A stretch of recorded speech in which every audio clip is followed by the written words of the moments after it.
Entrando agora na mensagem, realmente, a gente está vivendo desde o início do ano, parece que já faz até mais tempo do que realmente é. A gente está aí só no dia 11 desse ano de 2020, mas começamos o ano já com uma série nova de mensagens aqui no One, essa série chamada De Cor e Salteado. E o que nós podemos aprender com os textos da Bíblia, que são aqueles textos mais conhecidos, como na semana passada a gente viu o Salmo 91, e tem muita gente que deixa a Bíblia aberta no Salmo 91 em casa. Alguns aí estiveram conosco no domingo também, onde nós estudamos João 3,16, e como que nós podemos colocar em prática esse texto que é tão conhecido da palavra de Deus. Entre tantos textos, e até essa semana eu fiz algumas postagens em algumas redes sociais do One e na minha também, na verdade, para consultar e tentar entender aí talvez algumas dicas de outros textos mais conhecidos. Queria agradecer a vários que mandaram para a gente algumas ideias, opções. Provavelmente um dos mais pedidos em Filipenses, tudo posso naquilo que me fortalece, deve ser na próxima semana ainda também. Mas hoje queria fazer um teste de memória com você. Você consegue lembrar de algum dos versículos do Salmo 91 da semana passada? Se você teve aqui? Se você não teve, também não tem problema, você pode tentar lembrar. Você consegue lembrar de parte de algum versículo, de alguns dos versículos do Salmo 91? Lembra aquele do 10.000 cairão ao seu lado, 1.000 à sua direita? Isso, tem um pessoal que está soprando e o resto está seguindo atrás, não tem problema, é assim que funciona, na escola é assim, né? Sempre tem aqueles que estão lá que sabem e você vai meio, né, só no embalo da galera, meio que parece um eco por trás da pessoa que sabe realmente o que o outro está dizendo. E eu não sei como era na tua casa ou como é com você, se você tem facilidade ou não para decorar alguma coisa, não só versículo, tem gente que tem mais facilidade para decorar o número, às vezes a referência, tem gente que tem facilidade para decorar um nome. E eu já vi gente que tem facilidade para decorar até CNPJ de empresa, mas aí é um caso à parte. Mas, quando eu era mais novo, a minha mãe, ela ficava muito em cima com relação aos estudos, no meu caso, dos meus irmãos, e aí tinha alguma prova, e como todo brasileiro, você estuda um dia antes da prova, né? E aí a gente preparar para estudar para alguma prova, e aí prova, por exemplo, de história, geografia, que era muito mais texto, leitura, ela dizia assim, tinha aula de manhã e à tarde estava livre em casa, ela falou assim, vai para o quarto estudar, e quando você achar que está bom, você me chama que eu vou tomar as perguntas de você. E aí ficava lá estudando algum tempo e tudo mais, e gente, você acha que engana a tua mãe, mas você não engana a tua mãe, não adianta. E aí eu chegava para ela para começar a dar o livro para ela tentar fazer as perguntas, e se eu errasse uma das perguntas que ela tinha feito, e ela pegava o livro e viajava nas perguntas, às vezes até lá, se eu errasse uma das perguntas, eu tinha que voltar para o quarto, voltar a estudar e voltar para ela tomar as perguntas do início, não da página que eu errei, gente. E voltava, então às vezes era a tarde inteira. Então às vezes eu ficava estudando até mais tempo, só para evitar o constrangimento de ficar lá, para ela poder ter que voltar do início e retomar todas as perguntas. Quando eu conseguia acertar todas as perguntas, ela me liberava. Nossa, parecia que você estava saindo de uma jaula, que as cadeias, a corrente tinha caído dos braços da escravidão, e você podia voltar a viver agora de verdade. E eu não sei como que é na tua casa, ou como que era com você, quando você era mais novo, para você estudar, ou tentar decorar alguma coisa, mas uma das coisas que todo mundo já passou, e teve que tentar decorar, porque não adianta dizer que você sabe, você tem que meio que decorar mesmo, é a tabuada. Não tem jeito, cara, você tem que decorar mesmo lá, ainda pega uns mais difíceis, né, que até os 5 ali é tranquilo, chega os 6, os 7, 8, né, começa a complicar alguns dos números, e como que era com a minha mãe? O mesmo jeito. Se você errasse um, estava errando a tabuada do 9, de voltava desde o início, desde a do 2, falei, pô, mas do 2 tem que fazer de volta, tem que fazer tudo de volta. E eu não sei se tem facilidade para decorar ou não, ou talvez se você é daqueles que deixa para mais ainda depois do que simplesmente um dia antes de estudar, ou daqueles que tem aquele simples ditado que diz assim, que só os melhores vão para as finais. E tem gente que vive nesse estilo e prefere viver dessa forma. Eu preferia tentar decorar antes, para viver um pouquinho mais tranquilo e sair de férias antes que muitos desses aí que gostam das finais, os realmente campeões, como se auto-intitulam muitas vezes. Mas por isso que nesta noite eu quero te ajudar, se você tem um pouquinho mais de dificuldade em decorar, e você vai sair daqui decorando um versículo pelo menos, para você voltar para casa e dizer para todo mundo em casa que você decorou um versículo no culto hoje pelo menos. E semana que vem com certeza você vai saber recitar o mesmo versículo, e hoje nós vamos estudar um dos menores, se não o menor versículo da Bíblia, que diz simplesmente Jesus chorou. Livro de João, capítulo 11, o versículo 35, dizem que esse é um dos menores versículos da Bíblia, mas nós temos também o versículo importantíssimo, Jó 3:2, que diz assim: disse Jó. Você tem que aplicar na tua vida esse versículo, vai mudar totalmente a tua vida. Decora esse daí, se prepara. Agora, isso numa versão da Bíblia que é a Revista Atualizada. Se a gente pegar algumas outras versões da Bíblia desse mesmo texto, de disse Jó, que só tem 7 letras. Em outras versões, na verdade, ele vai aparecer de uma forma diferente. Vai dizer assim: Jó tomou a palavra e disse. Não muda nada, mas é maior. Simplesmente assim, tá? Mas entre os versículos menores, nós temos esse aí, Jó 3:2, dependendo da versão. Disse Jó, 7 letras. Êxodo 20:13, esse é bem importante você decorar, por favor, decora. Não matarás. Êxodo 14:1, importantíssimo. Disse o Senhor a Moisés. O quê? Não sei, disse o Senhor a Moisés, só esse versículo, tá? E Isaías 37:15, que vai dizer: e orou ao Senhor dizendo. Só até aí. 20 letras, sem contar a vírgula que tem ali antes do Senhor. Entre um que tem 7 e outro tem 10, 19 letras, 20. Jesus chorou, na verdade, tem simplesmente 11 letras. E independente da versão da Bíblia que a gente pode usar, e vai variando qual que é o menor versículo ou não, pelo menos Jesus chorou, com certeza é o menor versículo conhecido da Bíblia, ou o mais conhecido sendo dos menores. Ou alguém já tinha decorado, disse Jó? Por favor, levante a mão. Ninguém, gente. Alguém lá atrás, obrigado por não ficar sozinho, né? E dependendo dessa versão, pode ficar até diferente. Agora, olha só, se eu soubesse esses 5 versículos, quando eu ainda era junior, eu teria feito, ou melhor, teria vencido vários concursos de quando eu ainda era embaixador do rei. Já explico o que é para quem não conhece isso daí, você que não é mais antigo de igreja. De competição de espada bíblica. Eles colocavam lá um monte de menino na frente, davam um microfone para cada um, e chegava lá o pastor, o líder, dava um microfone para o menino, e falava assim: fala o versículo aí, miserável. Aí ele falava lá o versículo, aí acertou, passa o próximo. E o outro, você não podia repetir os que já foram, e você ficava falando versículos e versículos e versículos, tudo de cabeça, sem poder consultar nada, e vencia quem conseguia não ser eliminado, e ficava por último lá. E normalmente tinha lá uns 2 últimos que ficavam lá, né, decorando os versículos enormes, e ficavam lá batendo um com o outro, e o resto da galera só queria jogar bola, não queria saber de mais nada.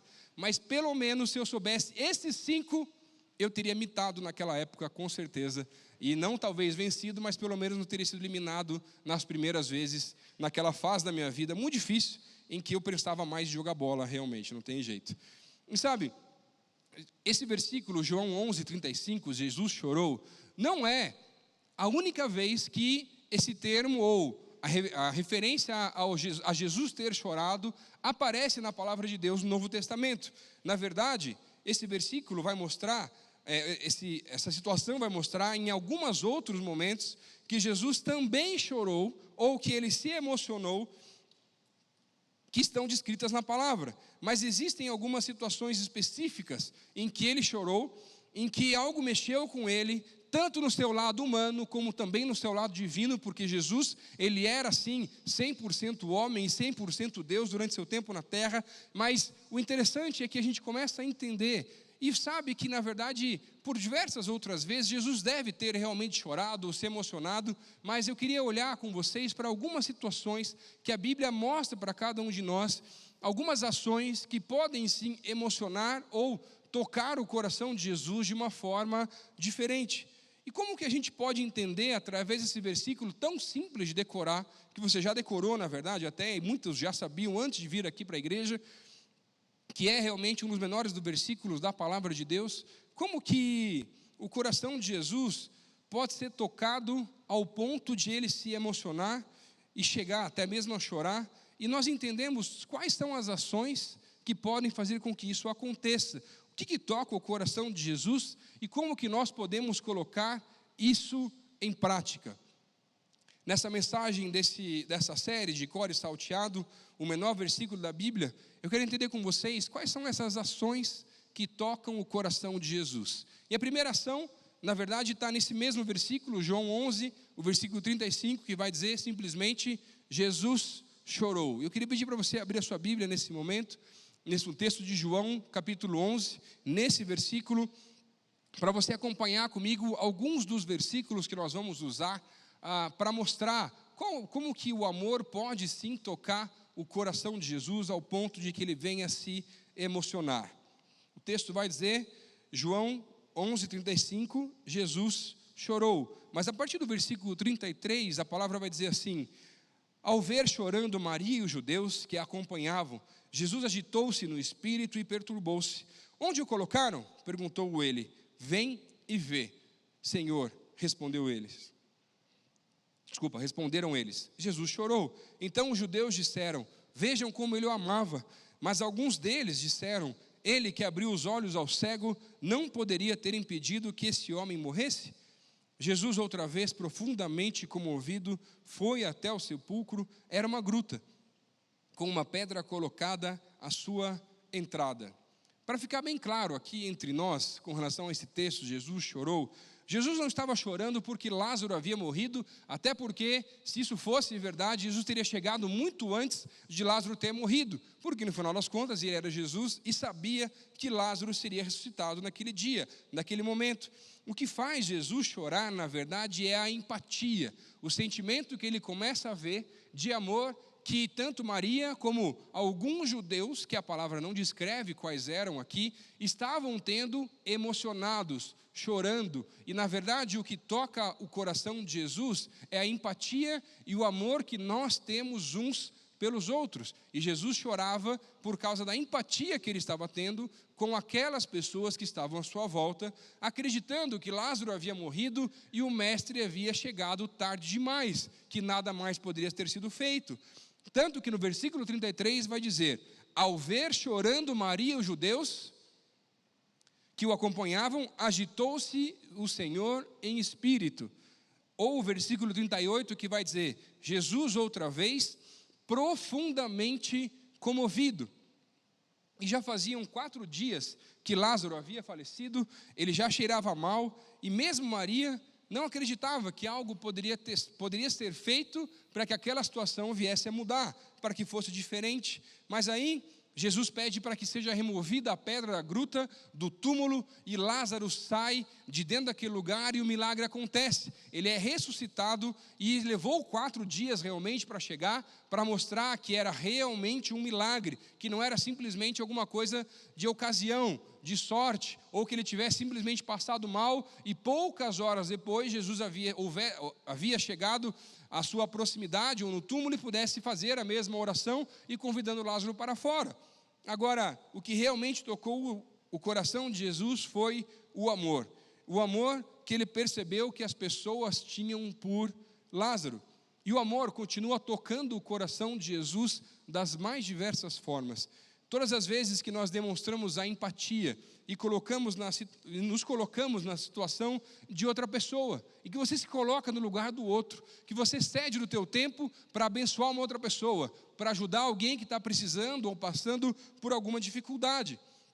Todas as vezes que nós, como em Romanos, no capítulo 12, vai dizer no versículo 35, choramos com os que choram e nos alegramos com aqueles que se alegram. Isso toca o coração de Jesus. Quando nós mostramos o amor de Jesus, que se compadece com o próximo, nós tocamos o seu coração. Há quanto tempo faz que talvez através do amor você não tenha conseguido tocar mais o coração de Jesus? Há um mês atrás, praticamente, ainda no final do ano passado, nós vivemos aqui na igreja a campanha do 4K, falando de amor durante todo o mês de novembro e o começo do mês de dezembro. E uma das ações que foi muito marcante nesse último ano foi quando a casa de um irmão nosso, cadeirante aqui da igreja, havia sido destruída e a igreja se reuniu, se juntou e em 7 dias ou 14 dias, se não me falha a memória, mas deu 2 semanas no máximo, os irmãos se juntaram, o recurso foi levantado, voluntários foram até a casa e nós juntos como igreja demolimos a casa que havia sido destruída, o restante que faltava, reconstruíram e já tinha todos os móveis. E alguns cultos passados foram mostradas as imagens da nova casa desse nosso irmão. Por quê? isso toca o coração de Jesus. E aquilo que toca o coração de Jesus, toca também o coração dos seus filhos para fazerem o bem às pessoas à sua volta. Algum tempo atrás, uma outra família aqui da igreja, um jovem nosso, líder de célula aqui do One, estava passando por um tempo muito difícil em casa. Seu pai havia perdido o emprego, sua mãe não estava em condições de trabalhar, e aí ele estava sustentando a própria casa, ainda no começo de vida, como estagiário. Você que é estagiário sabe, ou já foi, sabe o quão difícil é essa fase de vida, mas é um passo muito importante na carreira de cada um. E aí, a gente, sabendo da situação, oramos com ele, mas entendemos o Senhor que poderíamos fazer algo mais. E junto com várias outras células universitárias, começamos a conversar com alguns líderes aqui da igreja, líderes universitários, gente. Todo mundo era estagiário. Ninguém universitário não tem dinheiro assim, gente, não adianta. E aí levantamos uma oferta, sem o rapaz saber de nada. E eu lembro que nós levantamos R$800. Nós juntamos alguns carros, fomos até o mercado e conseguimos comprar 3 carrinhos de comida, mas a comida não simplesmente cesta básica, por mais importante que ela seja, não estou menosprezando com isso, mas eu acredito que nós podemos fazer mais. Então nós fomos fazer uma compra, como se fosse para mim ou para você, onde você compra o que você gosta, aquilo que você quer de melhor, também na mesma compra. Reunimos mais algumas pessoas, e numa noite de sexta-feira, chegamos à casa desse jovem, depois da aula de vários universitários, para entregar, na verdade, um pouco daquelas compras que haviam sido feitas, ou melhor, tudo aquilo que havia sido comprado. Porque um dia, eu não sei se você já passou por isso, mas um dia, na minha casa já faltou comida. E alguém ouviu a voz do Senhor e entendeu que o amor toca o coração de Jesus, e Deus havia falado com essa pessoa, e eu não sei quem é essa pessoa até hoje, nem os meus irmãos, nem meu pai, e essa pessoa apareceu do nada lá em casa, deixou uma cesta cheia de comida na portaria de casa. Nós descemos do prédio para saber o que estava acontecendo, e quando chegamos lá, tinha uma cesta repleta de comida, que era o suficiente para nós passarmos os próximos últimos 10 dias do mês, até que o salário pudesse cair de volta. Porque o amor continua tocando o coração de Jesus. E quando o coração de Jesus é tocado, o amor dele toca o coração dos seus filhos, para fazerem a sua obra, a sua vontade, e demonstrarem o amor por outras pessoas.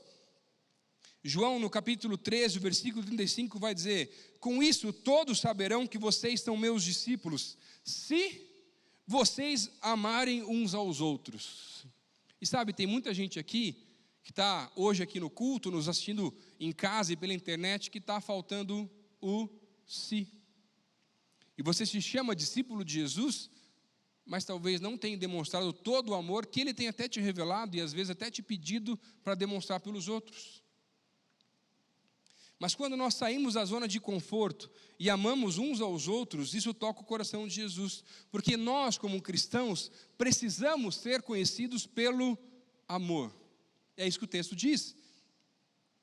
E eu lembro que em uma situação muito difícil da minha vida, da minha família, quando nós perdemos a nossa mãe e os meus irmãos, e todo o caos que isso é em qualquer família, quando a gente perde alguém muito especial, mas particularmente na nossa, naquela semana a gente estava perdido, sem saber o que fazer, e algumas pessoas da nossa igreja antiga se reuniram e fizeram uma compra para a gente do mês, porque a gente nem pensava em comida ou ir no mercado, mas uma situação que marcou muito a minha vida foi de uma outra mulher, que ajudou também nas compras, mas ela se dispôs com o seu tempo para ir até a nossa casa durante uma semana, e durante uma semana ela ia lá em casa para cozinhar para a gente, e aí quando passou a semana ela fez muita comida, congelou um monte de coisa para a gente poder ter comida nos próximos dias, para que a gente não precisasse, durante o luto, pelo menos no início, para que não precisasse se preocupar com o alimento, ou em preparar o alimento. E sabe, às vezes a gente fica tão pensando em coisas que a gente pode demonstrar do amor, e simplesmente pensando nos recursos, mas o que Deus tem que colocar nas tuas mãos hoje, que você pode fazer? Aquela moça, aquela mulher que nos ajudou naquele tempo, ela sabia cozinhar, e foi isso que Deus usou ela. E talvez você não saiba cozinhar, não se preocupe, porque não é isso que Deus vai te pedir. Glória a Deus por isso, porque senão vai sofrer muita gente. Mas o que você sabe fazer, e que você pode fazer, e você pode ajudar muita gente ao teu redor? É isso que Deus está pedindo você para fazer. E sabe, onde é que você precisa voltar a demonstrar o amor de Jesus, a investir mais tempo, a usar as habilidades que Ele te deu? Ou será que já faz tanto tempo e talvez Jesus já não se emociona mais com a tua vida? E se você está vivendo a tua vida do teu jeito, da forma que você bem entende, por melhor que ela possa parecer hoje, mas você não demonstra o amor de Jesus de forma alguma por nenhuma outra pessoa, e talvez só por você, eu vim aqui para te contar um segredo hoje, e dizer assim, faz tempo que Jesus não chora de alegria pela tua vida. Não se emociona mais. Porque se a tua vida, por mais sucedida que ela possa ser, ela não toca o coração de Jesus, perdão pela palavra, mas ela é miserável. Porque para Jesus é indiferente. Falando em questões espirituais. Afinal de contas, estamos numa igreja buscando o Senhor. E sabe, Deus tem incomodado meu coração já há algum tempo e falado muito comigo que nós, como igreja, precisamos entrar nas escolas públicas, municipais, estaduais que estão no entorno da igreja. Estamos levantando e bolando alguns projetos para projeto de contraturno nas escolas, mas também um projeto de impacto, onde a gente vai passar talvez um domingo inteiro dando cachorro-quente para as crianças e adolescentes, mostrando alegria, pregando o evangelho, fazendo teatro, música, e sei lá o que mais, que Deus vai começar a falar conosco. Mas sabe o que a gente vai precisar? De você, para estar lá com a gente, para cuidar de criança, carregar no colo, ouvir, aconselhar, brincar, pintar o rosto, ou qualquer outra coisa. Mas sabe, nós precisamos ser conhecidos pelo amor. Nós precisamos voltar a tocar cada vez mais e comover o coração de Jesus quando nós demonstramos o amor que temos uns pelos outros. A segunda ação que toca o coração de Jesus, eu queria pedir para você abrir a tua palavra, abrir a Bíblia no livro de Lucas, no capítulo 19. É a segunda ação, capítulo 19, versículo 41. A segunda ação que toca o coração de Jesus é o afastamento. Lucas 19, a partir do versículo 41. Diz assim a palavra: quando se aproximou e viu a cidade, Jesus chorou sobre ela e disse: se vocês compreendessem nesse dia, sim, você também, que traz a paz, mas agora isto está oculto aos seus olhos. Essa é a segunda situação na palavra, pelo menos descrita, que mostra Jesus chorando abertamente. A primeira, ela na verdade havia sido mais contida, essa empatia que Jesus tem, ou teve naquela situação em Lázaro, onde ele chorou junto e emocionado através do sentimento dos outros, onde ele participou daquele momento. Nesse texto é completamente diferente o motivo do choro. Aqui é um choro de lamentação, e é um choro descrito em alta voz. Quando ele olha para a cidade de Jerusalém, pouco antes da sua entrada triunfal naquela cidade. E o pranto em alta voz, na verdade, era um costume na época de Jesus que se fazia para os mortos. Ou seja, Jesus estava não só chorando, mas com pranto e em alta voz, ou desesperadamente, seria um termo melhor colocado até aqui, para os nossos dias, quando ele olha para aquilo, ou olha para aquela cidade, e ele chora, porque para ele, aquela cidade, infelizmente, estava morta, afastada dos seus caminhos. E Jesus, não importava para onde ele olhasse, ele encontrava motivos para olhar do alto daquela colina, quando ele olhava para a cidade de Jerusalém. Olhando para trás, ele olhava para o passado, para todas as oportunidades que aquela nação e aquela cidade infelizmente desperdiçou, para todos os reis que já tinham se desviado dos caminhos do Senhor, e todos os momentos em que os líderes deixaram de ouvir a voz de Deus e fizeram aquilo que o Senhor tinha de especial para aquela cidade e para aquela nação. Ou quando ele olhava para dentro da cidade e via a ignorância, a cegueira espiritual por parte dos líderes, que não conseguiam nem mesmo enxergar o próprio Messias que estava à sua frente. Quando ele olhava ao redor da cidade, Jesus via cerimônias religiosas vazias. O templo se tornara um covil de ladrões, com os líderes que queriam matar o próprio Filho de Deus, o Messias. Ou simplesmente olhando adiante para o futuro da cidade, Jesus já sabia e já enxergava que aquela cidade, infelizmente, seria destruída mais uma vez no ano 70. E tudo isso aconteceu porque o povo não havia se dado conta de que Deus os havia visitado mais uma vez. E mais uma vez, aquela cidade e aquele povo não simplesmente se afastou dos caminhos do Senhor, mas na verdade deixou de lado. Simplesmente perdeu mais uma oportunidade. E é por isso que todas as vezes em que nós nos afastamos de Jesus, nós desperdiçamos oportunidades, nós nos autossabotamos, fazemos com que Jesus volte a chorar mais uma vez, pois Ele nos vê desperdiçando todo o potencial que foi Ele mesmo que colocou em mim, foi Ele mesmo que colocou em você, mas você tem usado esse potencial para outras coisas, que não necessariamente são erradas, mas para outras coisas que você acha que são mais importantes do que Deus na tua vida. Pensando dessa forma, quantas vezes talvez você já tenha feito Jesus chorar? E aqui é de tristeza, gente, é pranto. Quantas vezes, quantas lágrimas. Quando eu penso nessa situação, eu não sei se isso você já viveu, acontecia com você também, de quando você combinava um horário com os seus pais para voltar para casa, mas você não cumpria o horário, e chegava muito mais tarde em casa do que tinha combinado. E eu lembro por diversas vezes em que eu e meus irmãos fizemos isso, e não necessariamente simplesmente fazer uma besteira, simplesmente não ter combinado o horário correto. E eu lembro que meu pai, ele não dormia, ele sentava na poltrona da sala, e ele ficava esperando até a gente chegar. E quando a gente abria a porta sem o tênis, tentando fazer, bem em silêncio assim, né? Fingindo, achando que ia enganar alguém, e todas as vezes ele estava lá na poltrona da sala, esperando, e ele dizia a pior palavra que um pai pode falar para um filho, que eu considero como um ato terrorista, na verdade até, que ele simplesmente dizia assim: nós conversamos amanhã, e virava e ia embora assim, gente. Não é a pior coisa que alguém pode dizer para você? Gente, você nem dormia, você ficava ali a noite inteira revirando na cama, nossa, amanhã, meu Deus, e agora o que vai acontecer? Olha o que a gente fez. É horrível um negócio desse. Mas eu acredito que talvez em algumas dessas situações em que nós passamos demais talvez o tempo de voltar, ele chorava. Não simplesmente pela desobediência, mas talvez por não saber onde nós estávamos, ou o que podia estar acontecendo. E quando eu estava mais no início do ministério aqui na igreja, infelizmente o tempo que eu tenho de ministério, eu já vi muita gente desperdiçando o potencial que Deus colocou na vida dela. É muita gente, que eu sei, e Deus já falou com essas pessoas, que Deus tem um plano, que tinha um propósito, mas as pessoas decidiram por outras coisas.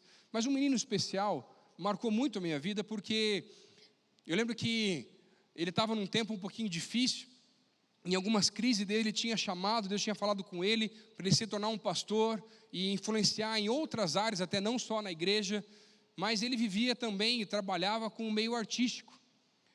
Ele era um ator, e era já muito bom na época até, e estava começando a crescer cada vez mais, mas era um meio muito difícil de se manter firme, de se manter fiel ao Senhor. E aí, o tempo foi passando, ele trabalhava comigo também lá no acampamento da Palavra da Vida, eu levei ele diversas vezes lá comigo, e eu investia muito na vida daquele menino. Depois de um tempo, nós começamos a fazer um discipulado até avançado, para ajudá-lo nessas crises, e acompanhá-lo aí quase que semanalmente no início, mas aí com o tempo, ele foi desanimando. E algumas vezes eu levei ele para o acampamento, mesmo sabendo que ele não estava tão bem. E mesmo não estando tão bem, ele se destacava no trabalho, ele fazia muito e ajudava demais. E era uma bênção naquele lugar. Sempre foi, todas as vezes que ele esteve conosco lá no acampamento, ou em ações aqui da igreja. Mas aí, depois de um tempo, eu mandava mensagem, ele começou a cancelar vários nossos encontros. E ele não aparecia um, não aparecia o próximo.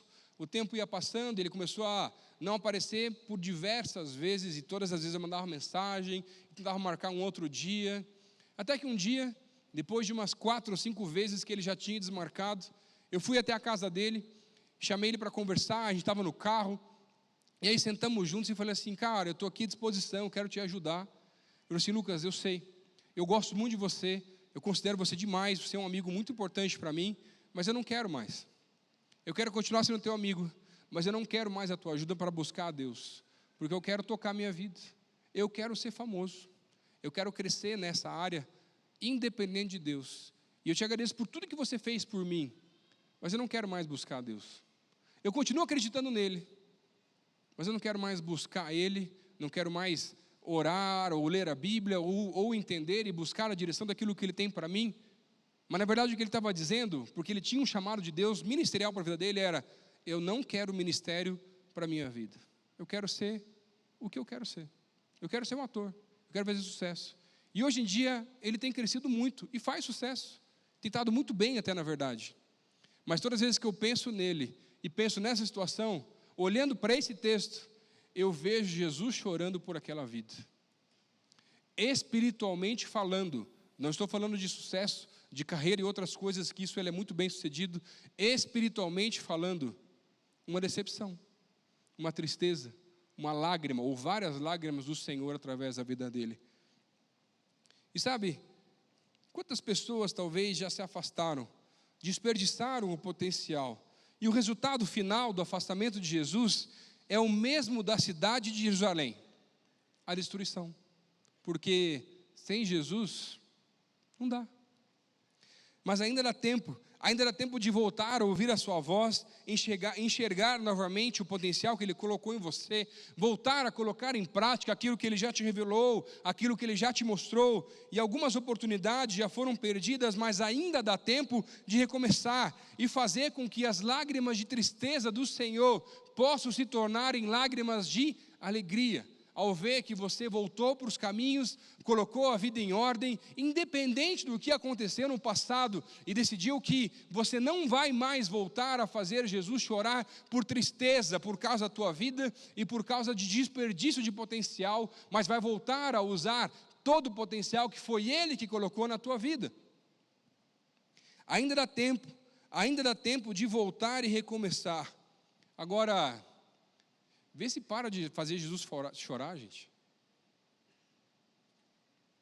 E tem gente que está chorando muito. Não desperdice as oportunidades que Ele tem te dado. Não se torne como a cidade de Jerusalém, que quando Jesus olha, Ele chora aos prantos e grita de tristeza. A última ação que esse texto nos mostra, que toca o coração de Jesus, é a obediência. Você pode abrir tua Bíblia no livro de Hebreus, no capítulo 5. Esse texto vai mostrar como que a obediência pode tocar o coração de Jesus, ao ponto de ele se emocionar e inclusive derramar algumas lágrimas dos seus olhos. Hebreus capítulo 5, a partir do versículo 4. Diz assim a palavra: ninguém toma essa honra para si mesmo, mas deve ser chamado por Deus como de fato o foi Arão. Da mesma forma, Cristo não tomou para si a glória de se tornar sumo sacerdote, mas Deus lhe disse: tu és o meu filho, e eu hoje te gerei. E diz no outro lugar: tu és sacerdote para sempre, segundo a ordem de Melquisedeque. Durante os seus dias de vida na terra, Jesus ofereceu orações e súplicas em alta voz e com lágrimas àqueles que o podia salvar da morte, sendo ouvido por causa da sua reverente submissão. Embora sendo filho, ele aprendeu a obedecer por meio daquilo que sofreu. Uma vez aperfeiçoado, tornou-se a fonte da eterna salvação para todos os que lhe obedecem, sendo designado por Deus sumo sacerdote segundo a ordem de Melquisedeque. Quanto a isso, temos muito o que dizer, coisas difíceis de explicar, porque vocês se tornaram lentos para aprender. A última situação que eu quero ver com vocês hoje, que a palavra de Deus nos revela e nos mostra que pode sim tocar o coração de Jesus, é a obediência. E ela foi descrita aqui pelo autor de Hebreus em referência ao momento que o Senhor passou ainda no Getsêmani, conversando diretamente com o Pai, quando ele ora, e vimos também na última mensagem, em João 3,16, e pede para que o Pai pudesse passar dele o cálice, mas ainda assim que fosse feita a vontade do Senhor, por mais difícil que viesse a ser. E ele fala sobre as lágrimas, o choro, o clamor de Jesus por saber o peso que seria em sua própria vida, no caso agora humana, obedecer aquilo que o Senhor tinha de propósito e de missão para a vida dele. Mas mesmo em meio aos prantos, pois obedecer naquilo que nos convém é muito fácil. Quando nós buscamos a vontade do Senhor e entendemos a sua direção com relação a algo que é positivo, que vai ser bom para nós, é maravilhoso. Mas quando entendemos a sua direção com algo que vai ser muito difícil para fazermos, como por exemplo, perdoar alguém que nos machucou, ou quem sabe, ter uma mudança, como é o caso que a gente orou agora há pouco, pela vida do meu irmão, da sua família, de mudar de cidade, recomeçar num outro lugar, aí as coisas são um pouquinho mais complicadas. Mas o texto vai dizer que Jesus, mesmo sendo filho, ou seja, tendo direito, ainda assim ele se submete e obedece aquilo que o Pai tinha para ele. Mas o texto no versículo 9 vai dizer, embora sendo filho, ele aprendeu a obedecer por meio daquilo que sofreu, e uma vez aperfeiçoado, tornou-se a fonte eterna de salvação para todos aqueles que lhe obedecem. Ou seja, quando obedecemos, independente da circunstância, ou principalmente quando as circunstâncias são mais complicadas para nós, nós somos aperfeiçoados. A nossa fé aumenta, nós amadurecemos na nossa caminhada espiritual. Por quê? Fazer aquilo que é bom, ou aquilo que nós gostaríamos que acontecesse, é muito simples. Mas fazer aquilo que nós não gostaríamos que acontecesse, já é um pouquinho mais complicado. Não é verdade? Alguma vez você já obedeceu a Deus aos prantos? Alguma vez você já derramou alguma lágrima, talvez na igreja, ou no quarto, no carro, em algum outro lugar, porque você precisava e você havia entendido a direção de Deus, que você tinha que fazer algo que você ainda não queria, você não sabia como seria no futuro? Não querendo obedecer, não querendo tomar a direção que Ele está te pedindo? E se Deus te pedisse hoje para você se mudar, e você não quisesse, você mudaria? Ou se Ele te pedisse para você fazer algo inesperado, você faria? Que não é o teu normal, que não é o teu habitual.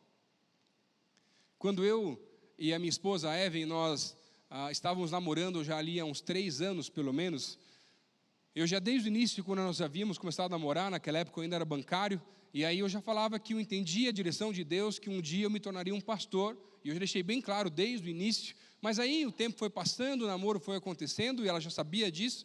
Quando deu ali quase que mais ou menos uns 3 anos de namoro, a gente começou a perceber que estava na hora de dar um próximo passo, mas eu creio que Deus pode sim se revelar e falar e confirmar com relação ao namoro, e da mesma maneira que Ele pode fazer isso, Ele pode também fazer com relação a um próximo passo. Não é porque Deus falou no namoro que estava tudo certo, que tem que estar tudo certo agora para você dar um próximo passo.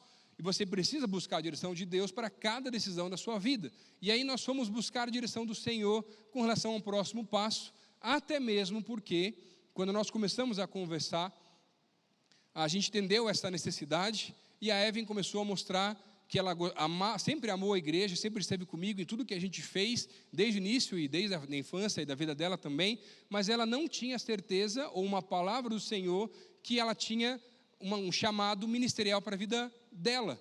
E se ela não tivesse isso, seria um grande empecilho para o ministério que Deus tinha já me confirmado também.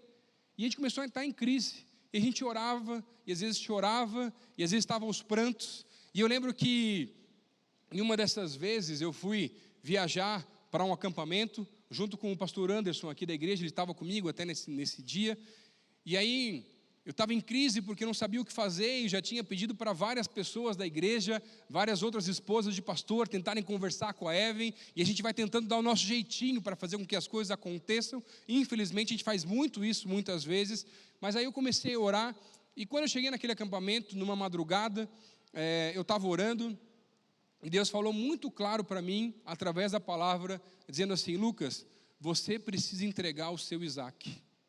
Você precisa entregar a Evelyn para mim.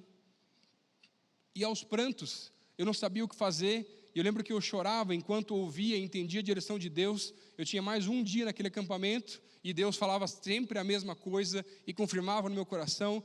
E aí eu chamei a Evelyn. Quando eu voltei para Curitiba, passei na casa dela, e a gente foi ali no Carina do Cajuru, sentar para conversar, comer alguma coisa, mas ela não sabia de nada que Deus tinha falado, só que a gente estava namorando, até aquele momento.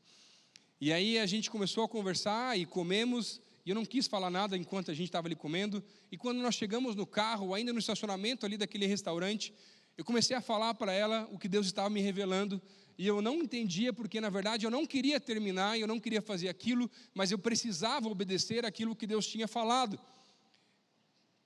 E ela, aos prantos também, tomou a decisão mais sábia da vida dela, e mais segura, com certeza, ainda mais naquela região ali do Capanema, que ela saiu do carro simplesmente e começou a andar pelo viaduto do Capanema sozinha. E eu fiquei no carro sem saber o que fazer, baixei a cabeça no volante e comecei a orar, falei assim, Deus, o que eu estou fazendo? E antes dela sair, para ficar bem claro, eu falei, deixa eu te levar em casa. Ela, não! Porque normalmente término de namoro não é tão simples assim, né, gente? Não é nada assim tão pacífico, tranquilo. E aí, ela estava lá, não sei lá onde, no Capanema lá já, e eu orando assim, Deus, e agora? E o que eu vou fazer? Eu estou obedecendo, mas eu não sei o próximo passo. Eu não sei o que eu tenho que fazer mais. E aí deu mais ou menos uns 10 minutos. Ela volta para o carro, aponta bem na minha cara, assim, ó, quase no meio dos olhos, assim, e fala assim, se Deus falou com os dois para começar, tem que falar com os dois para terminar. E aí eu falei assim, é verdade, vamos orar então, e vamos colocar, porque Deus falou comigo, eu não tive nem a chance de orar por isso. Então vamos continuar namorando durante mais um mês, e durante esse próximo mês a gente continuar namorando normal, e vamos orando. E se daqui um mês Deus falar que é para a gente dar os próximos passos, a gente vai dar os próximos passos e vai obedecer. Agora, se Deus falar que não, ou Deus não falar nada, a gente vai terminar. Mas nunca foi tão difícil para mim obedecer a Deus naquele momento. Mas foi tão especial porque obedecendo a Deus, eu pude ver Deus se revelando com a Eva de uma forma diferente. Eu pude amadurecer na fé e ela também. E tem muita gente aqui que está precisando voltar a amadurecer na fé. Está precisando voltar a obedecer. Voltar a deixar o teu ego falar mais alto. Ou simplesmente os teus sonhos. E começar a viver os sonhos de Deus para a tua vida. E eu não estou falando que seguir a Deus é fácil. Eu não estou falando para você que seguir a Jesus é fácil. Porque algumas vezes Ele vai te pedir coisas muito complicadas. Mas Ele vai estar contigo durante todo o processo. Durante todo o caminho. Ou quando você estiver derramando as lágrimas. Ele está do teu lado derramando junto e enxugando as tuas lágrimas. E sabe, esse é um fator, ou um pedaço simplesmente da minha história. Não é para você se espelhar, porque nessa, na verdade, simplesmente, nenhum dos dois queria terminar. E nós tínhamos a palavra de Deus. E tem gente que às vezes ouve essa história e diz, não, então, a gente terminou porque um queria terminar e o outro não, então vou fazer a mesma coisa. Não, vai orar e vai tentar entender o que Deus tem para a tua vida. E para de querer viver a vida dos outros. E sabe, foram tantas as vezes que eu achei que eu estava mais certo do que Deus na minha vida, que o tempo de algumas coisas da minha vida ainda não tinha chegado ao fim, mas Ele me dizia que já tinha chegado e eu precisava obedecer. Eu lembro quando Ele me mostrou que eu precisava sair do banco, e eu gostava tanto de trabalhar lá, fazendo eventos pelo Brasil inteiro, me tornando mais conhecido, conhecendo artistas, visitando as suas casas e realizando alguns dos maiores eventos do Brasil, mas Ele falou que o tempo tinha acabado. E eu precisava sair de lá. E me tornar um pastor. Ou então, quando, depois de 17 anos trabalhando com acampamentos na Palavra da Vida, Ele me mostrou que o tempo tinha acabado. Mas eu gostava de fazer o que eu fazia. E modéstia à parte, eu era bom no que eu fazia. Mas já não era mais o que Deus tinha para mim. E eu precisava obedecer. E passar para outra pessoa fazer aquilo que eu queria fazer. Ou quando Ele me mostrou que o meu tempo aqui na igreja, não, brincadeira, tá tudo certo, tá, gente? Mas, se um dia Deus me mostrar, agora é sério, se um dia Deus me mostrar que meu tempo acabou aqui na igreja, por mais que eu ame essa igreja, eu vou embora. Eu volto para visitar, mas eu vou embora. Então você ora para eu ficar, tá? Porque eu preciso obedecer aquilo que Deus tem para mim. Por mais difícil que seja algumas vezes. E eu sei que tem gente aqui que Deus chamou hoje para vir no culto, que está precisando voltar a obedecer. E as lágrimas vão ser lágrimas difíceis, porque obedecer a Deus nem sempre é fácil. A obediência aumenta a confiança e nos aperfeiçoa com uma fé mais madura. Onde foi que você não obedeceu? O que foi que Ele te falou que você ainda não fez, que deixou de lado? A obediência é mais uma das ações que toca o coração de Jesus. E sabe, Deus tem falado muito comigo nessa série de mensagens, de textos como esse, Jesus chorou, que eu já sabia de cor, salteado, de qualquer outro jeito. Mas colocar em prática é muito mais difícil. E só de pensar no que eu já fiz na minha vida, que eu já fiz Jesus chorar tanto por minha causa, aprofundando mais nesses textos, o meu coração fica muito triste. Mas ao mesmo tempo ele fica muito feliz, ao ver que eu tenho tentado acertar mais do que tenho errado. E ver que os prantos, ou melhor, o choro, ou as lágrimas, têm se tornado muito mais em lágrimas de alegria, do que em lágrimas de tristeza. Agora, eu quero que ele só se emocione, porque eu estou tentando fazer aquilo que ele tem para mim, usando todo o potencial, demonstrando amor e obedecendo. E o texto de hoje, para a gente decorar, ele é muito simples. Jesus chorou. Agora, como ele chorou, depende da tua decisão. Se vai ser por amor, obediência, ou um choro de tristeza por afastamento. Porque você não está fazendo aquilo que ele te pediu para fazer. Ele está resolvendo viver a tua vida do teu jeito. Deus me trouxe aqui para dizer hoje para você, simplesmente assim, ele chorou. Mas está na hora de fazer ele parar de chorar de tristeza e fazer ele voltar a chorar de alegria.